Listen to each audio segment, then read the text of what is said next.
orang pasti mengharapkan haji yang mabrur. Nah, di samping sah, mabrur. Kalau sah artinya sesuai dengan hukum, terpenuhi syarat dan rukun haji, itu sah hajinya. Tapi sah haji yang sah belum tentu mabrur. Ya, kenapa? Sebab mabrur kalau sah itu terpenuhi syarat dan rukun, tapi kalau mabrur terpakai makna manasik. Nah, ini yang ingin saya jelaskan. Ya, mana makna manasik? Kalau manasiknya insya Allah sudah dipahami kan Pak Adimun dengan Ibu, itu sudah mengikuti manasik yang dilaksanakan oleh Kementerian Agama. Ya, pahami saja, itu buku sudah dikasih, tinggal baca gitu ya. Nah, kita laksanakan. Kalaupun kita belum paham, mungkin kita bisa tanya sama pembimbing di sana. Kan ada pembimbing ibadah hajinya. Ya, insya Allah diberikan penjelasan nanti untuk manasiknya. Tapi yang kadang-kadang lupa kita untuk memahaminya itu makna manasiknya. Padahal mabrur itu terpakai makna manasik. Kalau terpenuhi syarat dan rukun itu sah hajinya. Sah haji belum tentu mabrur. Nah, yang mabrur itu ketika kita sudah sah hajinya, lalu kemudian terpakai makna manasik. Mana manasik? Kita perhatikan. Satu, ya, niat. Niat kita untuk melaksanakan ibadah haji betul-betul niat untuk ibadah. Jangan niat untuk berbisnis atau untuk jalan-jalan. Tapi betul-betul dari hati kecil kita untuk niat ibadah. Ilahi anta maksudi waridho kamatlubi. Ya Allah, kau yang kutuju, redomu yang kuharapkan. Nah, kita menuju Allah. Lalu kemudian kita memahami makna ihram. Kalau kain ihram gampang, harganya murah, memakainya juga nggak lama. Kalau umroh misalnya, ya Bapak termasuk gelombang pertama, misalnya dari Madinah ke Mekah berhenti di Bir Ali. Di Bir Ali itu berhenti mungkin sekitar jam, kalau berangkat pagi mungkin sekitar jam 9, jam 8, jam 9, jam 10 sampai di Bir Ali. Nah, terus kita ke Mekah, nanti sorenya sudah berada di Mekah melaksanakan awaf untuk umroh, ya. Mungkin jam-jam 9 malam itu sudah selesai buka pakaian ihram. Jadi paling cuma 1 hari. Taruhlah sehari semalam itu. Jadi sebentar. Begitu juga haji. Memakai ihram ketika haji, berangkat kita tanggal 8 Zulhijjah ke Muzdalifah, ke Arafah. Kita sudah pakai ihram. Berangkatnya kadang-kadang sesuai dengan jadwal. Ada yang berangkat jam 10 pagi, ada yang berangkat sesudah zuhur. Intinya katakanlah tanggal 8 Zulhijjah kita pakai ihram. Malam tanggal 8 masih ihram. Tanggal 9 masih ihram. Sudah berapa tuh? Sehari semalam, kemudian 1 hari. Malam tanggal 9 kita ihram. Jadi 2 hari 2 malam. Paginya tanggal 10 kita sudah berada di Mina. Nah, di Mina kita Jamratul Aqabah. Selesai katakanlah jam 8 atau jam 9 pagi selesai. Karena sudah subuh kita melaksanakan jamarat, katanya. Nah, jadi kita pakai ihram itu Pak, cuma 2 hari 2 malam Pak, sebentar, nggak lama. Itu memakai kain ihram, ya. Tetapi sekali berihram, seumur hidup berihram. Apanya yang seumur hidup berihram? Memakai makna ihramnya. Kan kalau kita pakai ihram kan menanggalkan pakaian yang berjahit untuk memakai pakaian yang tidak berjahit. Pakaian yang berjahit mulai dari baju, celana, termasuk singlet, ya, celana dalam, lepasin semua. Gak usah ragu-ragu Pak, ya, pokoknya lepasin semua pakaian berjahit. Jangan ragu, sebab kalau ragu nanti khawatir ditunjukkan betul sama Allah.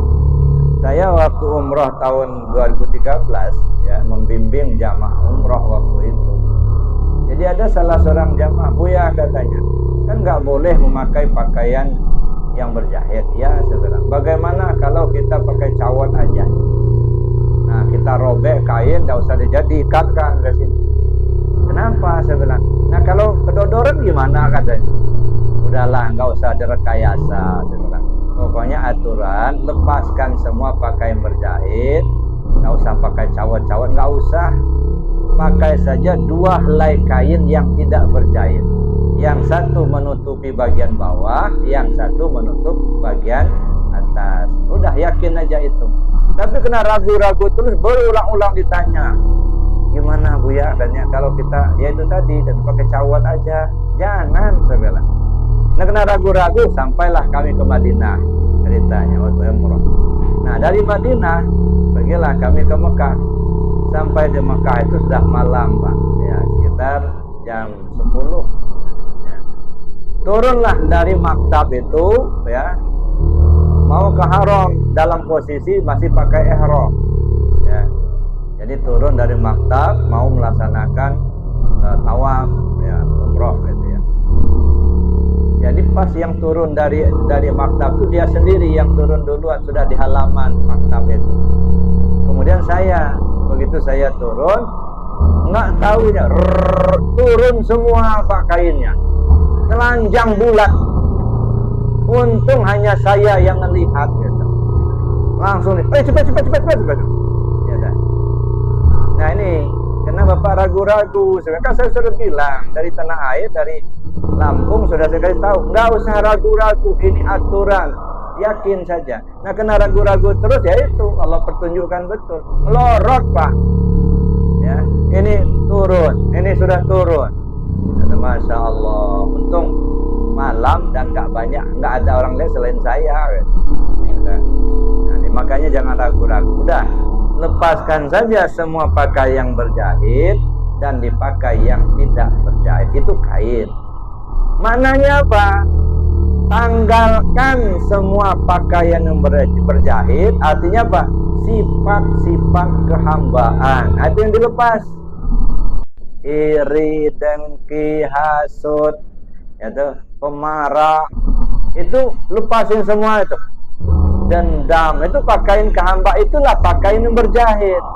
Lalu pakailah yang tidak berjahit. Mana pakaian tidak berjahit? Sifat-sifat Allah. Allah Al-Ghaffar, Maha Pengampun. Pakai, maafkan kesalahan orang. Suka memaafkan kesalahan orang. Ya, kan? Walaupun kita dipijak orang, kaki kita berdesak-desakan, keluar dari masjid itu kadang-kadang macet Pak. Dada kita sudah bersentuhan dengan punggung teman gitu. Nah, saking ramainya berdesak-desakan.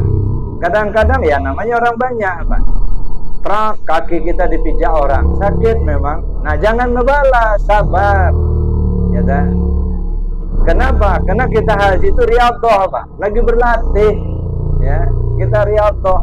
Pelaksanaan ibadah haji itu ibadat riyadhah.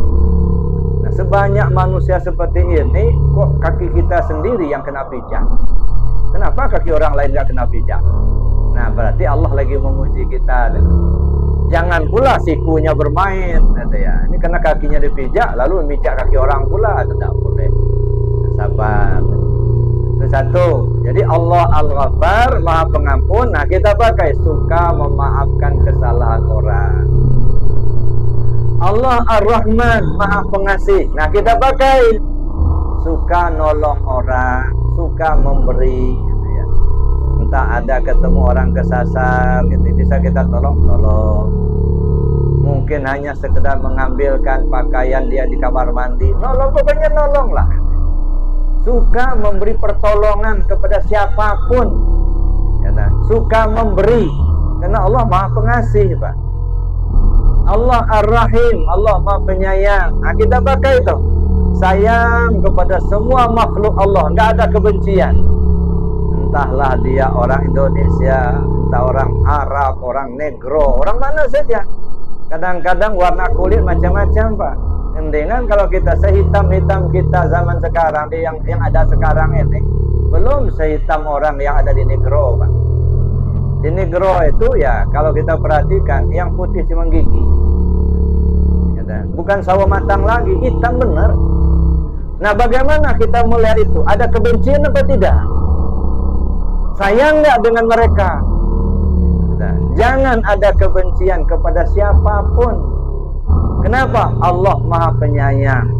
Allah nggak pernah benci kepada hambanya sendiri. Gitu ya.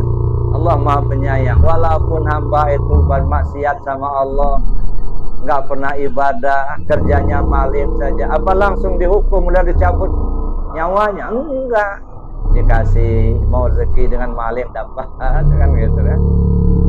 Allah nggak pernah benci kepada hamba. Nah, kita pakai bagaimana kita memandang orang lain seperti kita melihat saudara kita sendiri. Bagaimana kita menyayangi orang lain seperti kita menyayangi diri kita sendiri. Jangan pernah ada kebencian. Kalau ada kebencian, khawatir, Pak. Ya, ditunjukkan Allah ke diri kita. Dulu pernah, ya, cerita. Jadi ada orang menunaikan ibadah haji. Gitu. Lewatlah orang negro itu, yang perempuan, gemuk, pendek. Maaf, mohon ampun sama Allah, memang agak bau. Ya, nggak tahu pakai parfum apa enggak. Ya. Jadi kata kawan, alangkah busuknya orang ini, woi, katanya. Kata kawan, jangan ngomong begitu. Iya benar, kata busuk benar, kata dia. Ya udah, sudah terucap ungkapan itu. Nah, sesudah itu pergilah ke rumah makan. Begitu menyuap nasi, gitu ya, makanan itu, datang lagi bau itu melalui hidungnya tuh. Akhirnya muntah, nggak jadi makan. Setiap mau makan, datang bau itu. Nah, karena sudah berhari-hari kurang makan, akhirnya sakit. Nah, jadi jangan pernah itu mengatakan sesuatu yang tidak baik. Nanti ditunjukkan oleh Allah. Bau benar orang, walaupun benar dia bau, tapi nggak usah diungkapkan astagfirullahaladzim. Begitu saja. Nah, dulu pernah juga kejadian itu. Kan burung merpati kan banyak di halaman Masjidil Haram atau Masjid Nabawi itu. Ya kan? Burung merpati. Jadi orang ini ngomong, alangkah banyaknya burung merpati, oh iya, katanya, apa enggak kotor masjid ini karena kotorannya, katanya. Ya enggak lah, kata kawan itu. Nah, kan dia terbang terus sini kan berak dia, katanya. Nah, sambil ngoceh-ngoceh begitu, tiba-tiba terbang seekor burung merpati itu, langsung berak kena hidungnya. Yang aneh juga lah, burung merpati terbang langsung berak kena pucuk hidungnya ini. Alangkah banyak orang punya hidung nggak pernah kena itu. Nah, dia sendiri yang kena. Nah, gitu ya. Jadi artinya dijaga betul, jangan sampai kita mengungkapkan kata-kata yang tidak baik, gitu ya. Lebih baik kita nyerah, mohon ampun kepada Allah, gitu ya. Akui kita banyak salah, akui kita banyak dosa. Gitu. Mudah-mudahan Allah ampunkan segala dosanya. Amin Allahumma amin. Bapak Ibu yang saya hormati, nah itu yang pertama, pakai ihram. Lalu kemudian kita tawaf. Setiap kita tawaf tuh posisi Ka'bah di sebelah kiri, Pak. Kita mulai dari Hajar Aswad. Ya, dari ada apa lampu hijau itu mulai. Jadi setiap kita tawaf kan berkeliling. Walaupun Ka'bah itu segi 4, tidak boleh zigzag, harus keliling. Kelilingnya apa maksudnya nih? Keliling itu perjalanan tanpa ujung. Nah, inilah kehidupan kita. Perjalanan tanpa ujung. Di mana Baitullah ada di sebelah kiri terus. Mana Baitullah? Kalau di Mekah ya jelas Baitullah di Mekah. Kita tawaf Ka'bahnya sebelah kiri. Tetapi mana Baitullah di diri kita? Nih, qalbun mu'minin Baitullah. Hati kita ini Baitullah. Artinya apa? Kita jalani kehidupan di dunia ini, tetapi hati selalu ingat kepada Allah. Di mana saja kita berada, entah kita di darat, di laut, di udara, kita sendirian bersama orang lain, entah kita bekerja, entah kita lagi istirahat, lagi duduk, lagi tidur, apa saja posisi kita, hati selalu ingat kepada Allah. Nah, itu tawaf terus itu. Itu yang kedua. Yang ketiga, sa'i. Kalau sa'i ini kan lari-lari kecil dari Safa ke Marwah. Sampai di Marwah balik lagi ke Safa, sampai di Safa balik lagi ke Marwah, kan begitu, 7 kali putaran. Berangkat dari Safa, nanti berhentinya di Marwah. Sa'i itu artinya lari-lari kecil, walaupun kita tidak selalu lari-lari kecil, tapi jalan cepat. Tapi ada nanti tempat antara pilar hijau ke pilar hijau, kita disunahkan untuk lari-lari kecil tadi. Apa maknanya? Kalau sa'i Safa Marwah sebentar Pak, paling 1 jam selesai. Ya, nggak hafal bacaannya ya sudah, nggak usah baca apa-apa, pokoknya jalan aja dari Safa Marwah, Marwah Safa. Nggak ada doa-doa, nggak apa-apa. Doa itu sunat, yang wajib jalannya itu. Gitu. Kalau ada hafalan ya bagus gitu ya. Paling tidak subhanallah walhamdulillah wa la ilaha illallah wallahu akbar, sudah. Kalau bisa kan ada doanya yang dikasihkan Kementerian Agama itu, dia baca aja. Sa'i kita putaran pertama ini, putaran kedua ini. Kalau bisa kita baca saja, cuma kadang-kadang buku kebawa, kacamata yang lupa. Nah, akhirnya nggak kebaca juga jadinya. Sudah, nggak usah pusing-pusing. Nggak hafal, nggak apa-apa, pokoknya jalan Safa Marwah, Marwah Safa, 7 kali putaran sah sa'inya, walaupun nggak baca apa-apa. Nah kalau bisa ya minimal yang kita hafal lah, subhanallah walhamdulillah wa la ilaha illallah wallahu akbar. Ya, atau kepanjangan zikir aja sambil jalan la ilaha illallah, udah sah sa'inya. Sebentar, paling-paling 1 jam selesai. Ya. Tetapi memakai makna sa'inya, nah itu yang lama, seumur hidup. Wasari'u ila maghfiratin min rabbikum wa jannatin 'arduha as-samawati wal ard u'iddat lil muttaqin. Bersegeralah kamu memohon ampun kepada Tuhanmu, dan bersegeralah kamu meminta surganya, yang surga Allah itu seluas langit dan bumi, itu disediakan untuk orang yang takwa. Artinya apa? Berlari-lari kita menghindar dari kejahatan, sekecil apapun kejahatan itu. Ini makna sa'inya. Lari-lari menghindar kejahatan, walaupun bersuudzon sama orang, ada nggak mau lagi. Membuli orang sudah nggak mau, memfitnah orang nggak mau, berbohong nggak mau, tinggalkan semua. Ini namanya menghindar dari kejahatan. Dan berlari-larilah kamu minta surganya. Apa maksudnya? Berlari-lari kita mengejar kebaikan, walaupun hanya bersedekah seteguk air putih, walaupun bersedekah sebiji kurma. Ya, berbuat baik, namanya mengejar surga.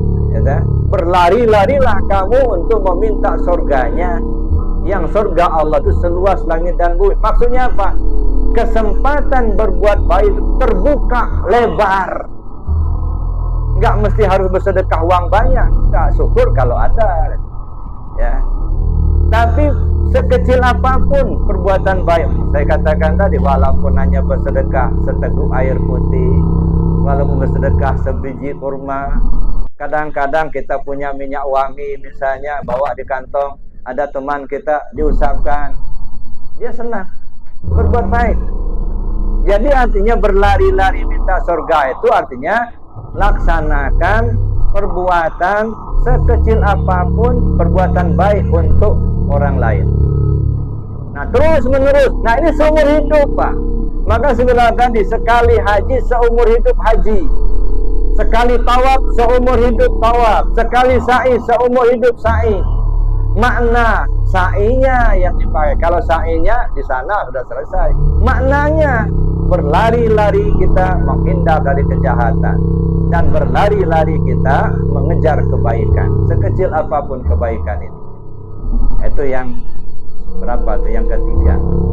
Tanggal berapa wukuf? Tanggal 9 Zulhijjah. Apa itu wukuf? Berhenti.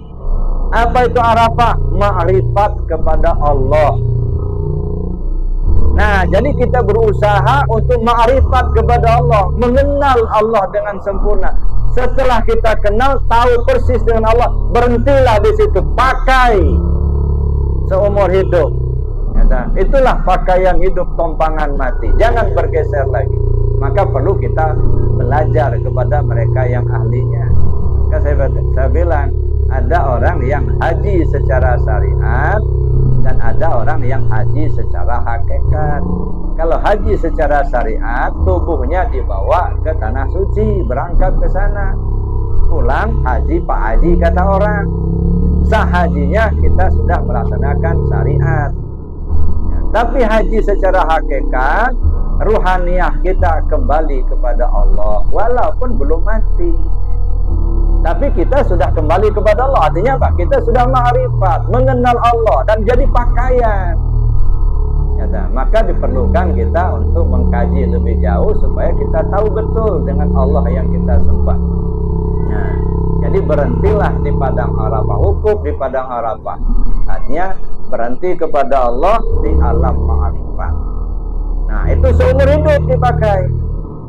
Nah, sudah itu setelah kita wukuf di padang Arafah, ibarat berjalan tiba di Allah baru berhenti. Nah, berangkatlah kita ke Muzdalifah ngambil batu. Ya. Nah, setelah kita dapat batu, berangkat ke Mina melontar. Ya. Mana batu? Kalau di sana batu beneran, Pak. Batu.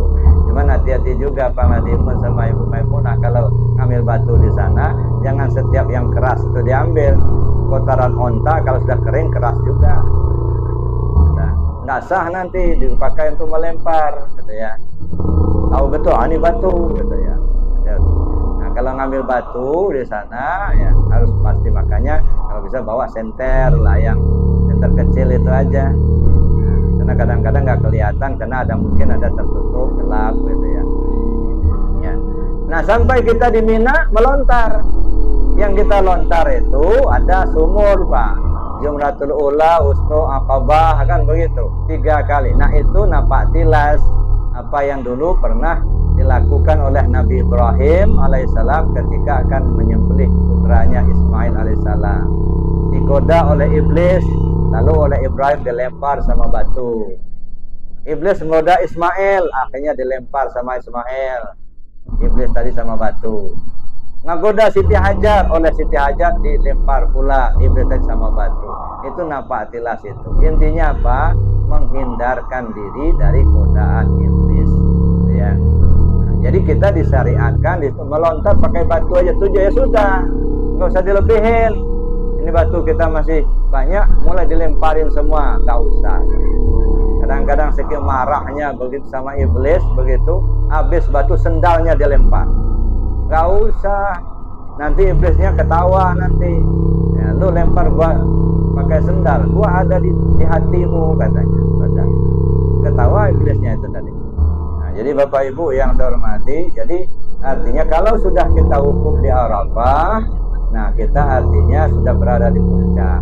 Ketika sudah berada di puncak, itu 2 kemungkinan, bertahan atau turun ke bawah. Ketika kita sudah berada di puncak, iblis selalu menggoda, Pak. Karena iblis selalu menggoda, maka siapkan batu untuk melempar. Mana batu? Di Mekah batu benaran, Pak. Nah, di sini mana? Zikir dalam hati. Ya. Sebut ismu zat dalam hati. Ada godaan, ingat Allah. Ada keinginan untuk maling, ingat Allah. Lempar dengan zikir. Nah, makanya kita harus dekat terus sama Allah. Kalau dekat sama Allah, iblisnya menjauh, Pak. Nggak berani iblis dekat. Bukan iblisnya takut sama kita, bukan. Takutnya sama Allah. Karena kita dekat sama Allah, maka iblis menjauh. Nah, tapi kalau kita jauh dari Allah, nah iblis yang mendekat. Yang kita pilih, mau dekat sama Allah jauh dari iblis, apa dekat sama iblis jauh dari Allah. Nah, kalau Allah yang membantu kita, yang menunjukkan kita berbagai persoalan hidup, insya Allah terselesaikan dengan baik. Kenapa? Atas pertolongan Allah. Tapi kalau kita jauh dari Allah, iblis masuk. Ya, pening. Kenapa? Banyak utang, kredit macet. Datang iblis, Pak, pening amat, Pak, mikirin ambil ya tali gantung leher aja. Selesai deh. Kata iblis, Jadi kalau kita misalnya dekat dengan iblis, jauh dari Allah. Kalau kita jauh dari iblis, nah insya Allah dekat sama Allah. Nah Bapak Ibu yang saya hormati, mudah-mudahan Pak Ngadimun dengan Ibu Maimunah diberi Allah kesehatan lahir batin, dimudahkan segala urusan. Insya Allah beliau berdua menjadi haji yang mabrur dan mabrurah. Amin. Allahumma